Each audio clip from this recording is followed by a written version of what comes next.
Well, this story is one that is not getting much national attention in the media, but it should. There is just sort of an epidemic of missing persons going on among indigenous peoples in America. This is a crazy story that not many people know about, and CBN's Mark Martin went out to learn more about it. And so we're going to talk to him here now. And joining me to be in this conversation is CBN's Billy Hallowell as well. Mark, thanks for being here. Sure, glad to be on your program. This is a very important issue, and there is not a lot of talk about it. You don't see it that often in the headlines, but it is at an epidemic level, an alarming number of missing and murdered Indigenous persons. Yeah, this is really wild. And so set the stage a little bit about what's going on and how you found out about it.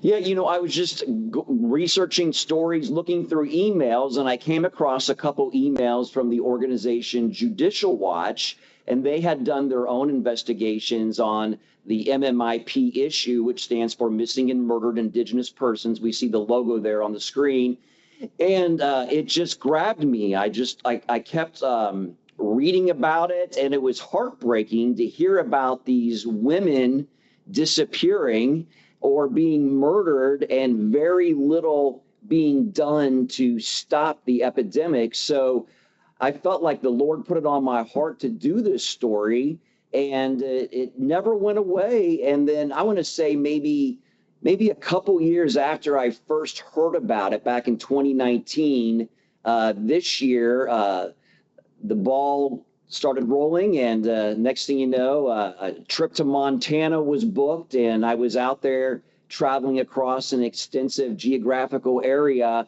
gathering the elements for this story and helping CBN News shine a light on this important story so that more can be done to protect Indigenous people. What has most surprised you about this issue as you've dove into it? I think what has most surprised me is the fact it really is not getting that much media attention. And just to give you some of the numbers, the Urban Indian Health Institute reported that in 2016 alone, more than 5,700 reports of missing American Indian and Alaska Native women and girls. And that's just 1 year, more than 5,700 reports. And I wasn't hearing a lot about this, and I was just wondering why. So I'm an investigator. I'm a reporter. That's my job. That's my calling. And so I was like, something has to be done to shine a light on this, to bring more attention so that this trend is stopped and reversed. Gosh, what are some of the theories? I mean, you went around there. You went out to Montana. You went to visit reservations. What are you hearing from people? What are their theories as to what's going on? And then why it's not getting much coverage? Are they frustrated that they're not getting help? What are the sorts of things you heard them saying about all of these cases? Those are very good questions. We traveled to 3 different reservations, the Confederated Salish and Kootenai tribes in western Montana, and then in northwestern Montana to the Blackfeet Reservation, and then in the southeastern part of Montana to the Crow Reservation. And one woman in particular, a councilwoman with the Confederated Salish and Kootenai tribes, CSKT, she was very succinct in what she thought was behind this epidemic. And I'm just going to refer to her information. She said there was a connection to trafficking, human trafficking, also to drugs, to cartels, to domestic violence, often in their own communities, mental health issues, abuse. She said also for her particular tribe, CSKT, runaways. They had a big problem with runaway youth.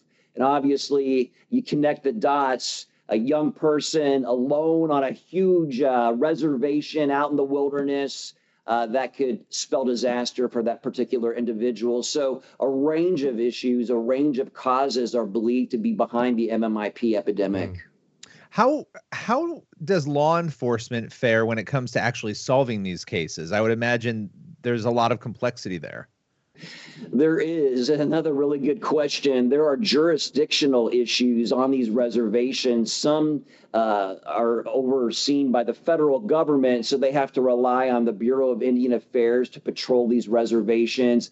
Others do have tribal law enforcement agencies on the reservation, but law enforcement, what I uncovered in my investigation, it's very limited, either a lack of law enforcement or you're dealing with the jurisdiction issues.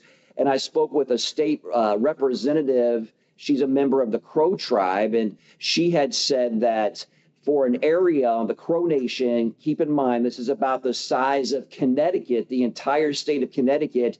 You're looking at only about 4 officers patrolling that huge area. Jeez. I mean, imagine Wow. if that was Connecticut. There are only 4 officers patrolling the officers. state of Connecticut. It's That's hard to insane. wrap your mind around these numbers, but it's true according to the state representative. And I spoke to a state senator who's with the Northern Cheyenne Reservation, and he was saying, I'm gonna get his figure exact here, the numbers that he said. Let me find it here. State Senator Jason Small, and he was saying that, let me find it here. He said between the 2 reservations, the Crow and the Northern Cheyenne, nearly 1.8 million acres on the Northern Cheyenne Reservation, there were basically 2 to 3 law enforcement officers, not agencies, officers, human beings, to patrol one reservation. He said on the Crow, there was about the same amount, 2 to 3 officers. Obviously, that creates a huge problem there. There can be lawlessness, and when that happens, bad things follow. Gosh, that is remarkable. I mean, that reminds me when you say that, just those 4 officers. I grew up in Connecticut, and in a small town called Clinton. Now, the town right north of us was called Killingworth, and it was well known that they only had 1 police officer, and that officer was only on duty on like Tuesdays and Thursdays or something. They were part-time. So, a bunch of kids that had dirt bikes would be driving around. You could go in Killingworth. You're like, well, if I just drive around my dirt bike on Wednesday on the street, nobody's going to, it is back roads and all that stuff. But the point is, that was just one little town. Mhm. The entire state. I mean, I can only imagine, anybody who's considering crime, like that just seems like it's the perfect place to be and to do it. It's an Crazy. open door. It seems like it's Yeah. an open door to that. Yeah.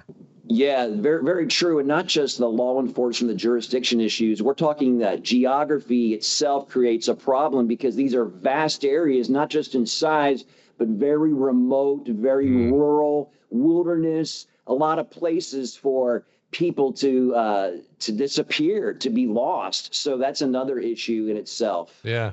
What was the How did it- sense?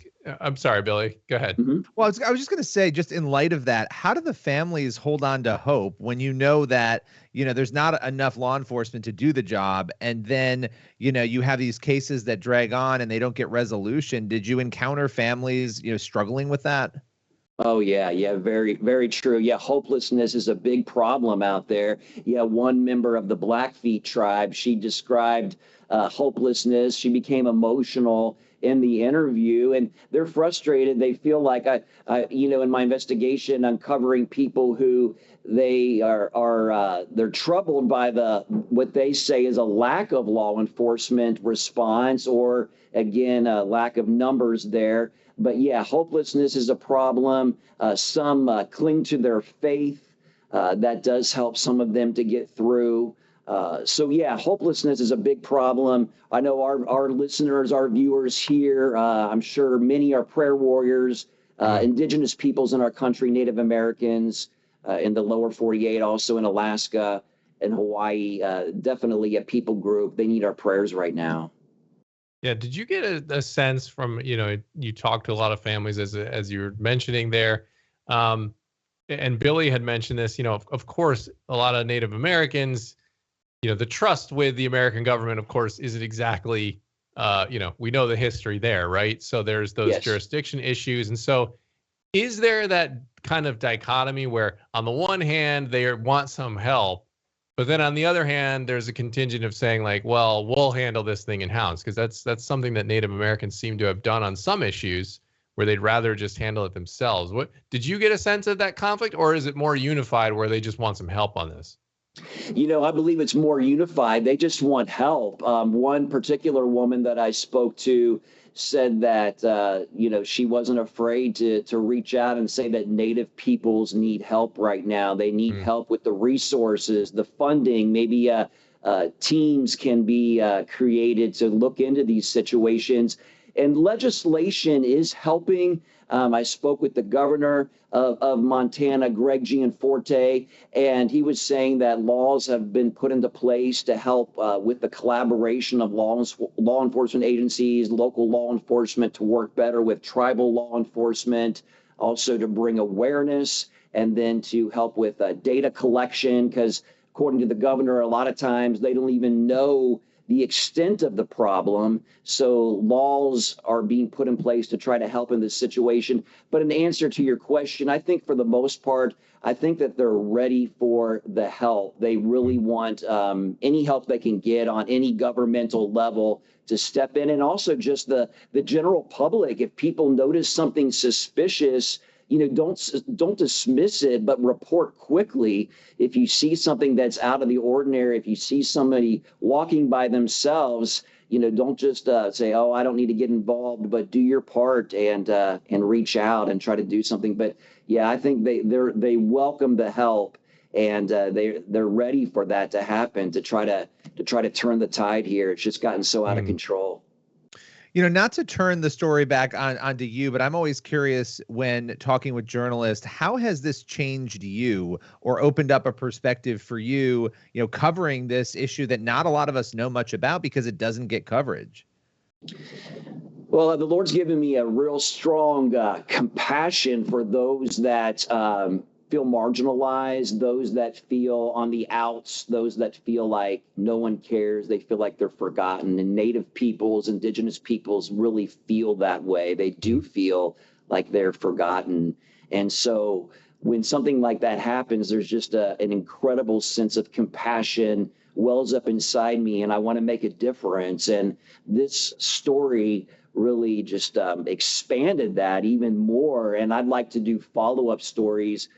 The issue is a huge one in Canada as well. There's what's called the Highway of Tears in British Columbia, hundreds of miles of a highway that goes through kind of a remote area, and a lot of Native peoples in Canada, a lot of Native women have gone missing, and it's just been an intense problem there. So I'd like to have that on my horizon as far as something to bring attention to as well. So yeah, an answer to your initial question this time, it's just expanded my heart for those that feel forgotten, to let them know that they're not forgotten. Jesus says in the word that he leaves the 99 to go after the one. And I think this is a classic case of an entire people group feeling like they're the one, but I want to let them know that there are people that care about them. Jesus cares about them. They're not forgotten. They're not forgotten. He sees everything that they're going through, and he wants us as the church to be his hands and feet and to reach out. Yeah, that's great stuff. And you've done a good job with that. And I'm just reading in the article that you have on CBN.com, where the Native American saying goes, when an Indigenous woman goes missing, she goes missing twice. First, her body vanishes, then her story. So you're doing a good job of trying to hopefully at least counter that to the extent that you can. And we talked about it kind of on the macro, Mark, but why don't you dive into like maybe one of the stories? Because you talk to these families. Let's just zoom in on one of the stories that you found compelling and that really moved you when you talked to the family. Why don't you just give us an example of the sort of thing that they're dealing with there? Sure. Yeah, I like to do two, but I don't have to be expansive on two. But the first one is Ashley Loring Heavy Runner, a young Native American woman from the Blackfeet tribe, 20 years old when she disappeared in June of 2017. And not much is known about her case. There's talk that she was into drugs. There's also talk that she was last seen near Divide Mountain, a mountain on the Blackfeet Reservation, which is, I believe, also a part of Glacier National Park in northwestern Montana. But just a beautiful young Native American woman who disappeared. And her sister, Kimberly Loring Heavy Runner, has been very active in trying to find Ashley, trying to locate her. Kimberly has even testified before Congress and just advocating on her behalf and other missing and murdered Indigenous persons. And one article that I read about Ashley was that she had a heart for missing and murdered Indigenous persons herself and wanted to help. And my understanding is that a short time after that, she expressed that goal, that desire to help those who are lost, she turned up missing. Jeez. So it's heartbreaking. Yes, it just tears you up. And then another young woman, another beautiful young woman who I'd like to talk about is Jermaine Charlo. She's a member of the Confederated Salish and Kootenai tribes, and she disappeared in June of 2018. Last seen outside a bar in downtown Missoula, Montana. You can see her on the billboard that we're showing right now. And she was last seen outside a bar in downtown Missoula, June 16th of 2018, seen on surveillance video. And I spoke with the lead detective, Detective Guy Baker, and he says there's 3 investigative theories involving her. Possibly there was drugs involved. Another is that she might have been the victim of sex trafficking. Another is that there was a person that she was involved in a relationship with who might have information about her disappearance. That's another investigative theory. And I did ask him if he thought that Jermaine Charlo was still alive, and he said he did not. He thought that because her life, her pattern of life had been deviated from in June of 2018, and that she was no longer on social media and she had a frequent presence on social media. She was close to her family and she was no longer communicating with her family. She had 2 young boys, and then he thought that she would not have just walked away from them. So he thought that she was no longer alive. But what makes it very difficult here is that there's not a crime scene. You know, there's not pieces, evidence that you can piece together. So they're having to just really it's a tough proposition to try to bring closure in these situations. So that's just those are just two stories that I really focused on. Again, Ashley Loring, Heavy Runner, and Jermaine Charlo. Well, Mark, I know you've done several reports while you're out there, and why don't you let people know what are maybe a couple of the other things you have coming up? Because again, these are stories that definitely need a light shine on, as you were talking about here. So what are some of the other things? Because one of the things we haven't talked about is, I'm interested too in the faith aspect of this.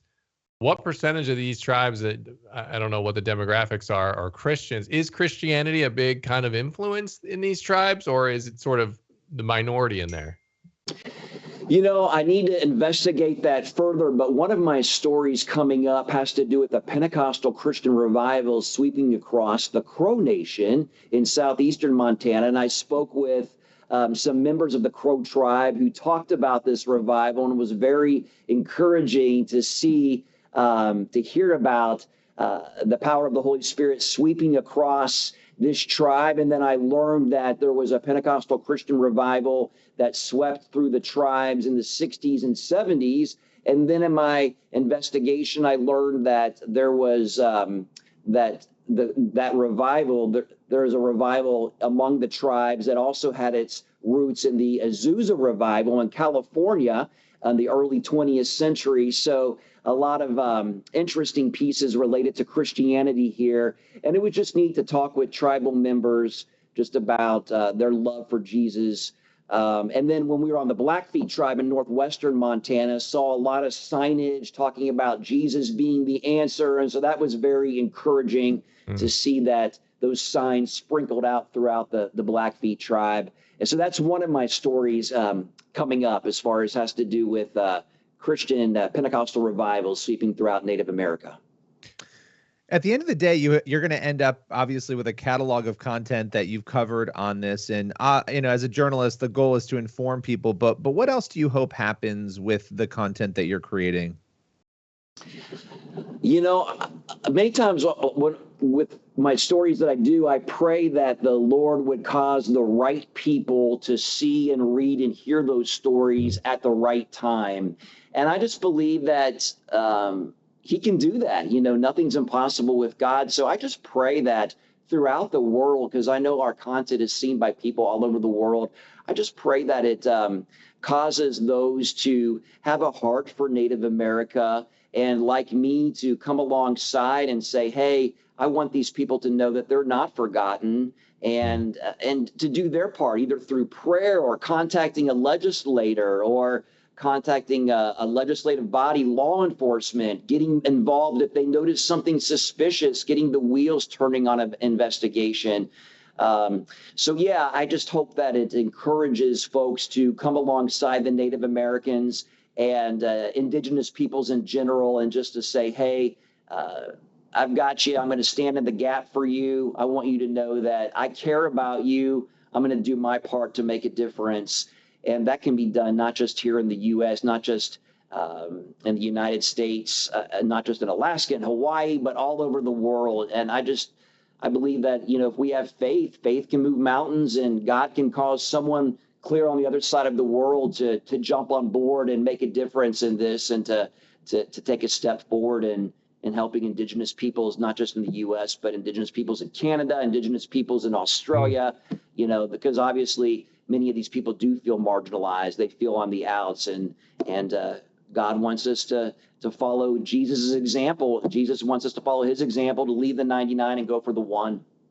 Absolutely. All right, Mark, great stuff. Thanks for sharing your heart behind this story and the stuff you learned while you were out there, and relaying it again, and on this format. And I appreciate your time with us and everything you're doing to raise awareness on this issue. Glad to do it. I really appreciate the invite. Very important story. And I do want to mention one other story I have coming up too, as well as on the national investigation into the indigenous boarding school system. That's a huge issue right now. It really got on the radar of a lot of people around the world. In Canada, when they would uncover these mass graves involving indigenous children, unmarked graves. And so what I found in my investigation was, and I need to do more research on this, but one theory is that the Canadian indigenous boarding school system was modeled after the U.S. system. And then our Secretary of the Interior has launched a national investigation into our indigenous boarding school system. So I traveled across Montana, spoke with one particular Native American who attended a boarding school and had some really tough stories to tell about that. And then also spoke with those who had relatives who attended boarding schools. And that is also a story that's on the horizon for CBN News. All right. We'll be looking forward to that. And we, again, appreciate you stopping by, Mark. Of course. Thanks so much. Yeah, you bet. Blessings to you all. Thank you.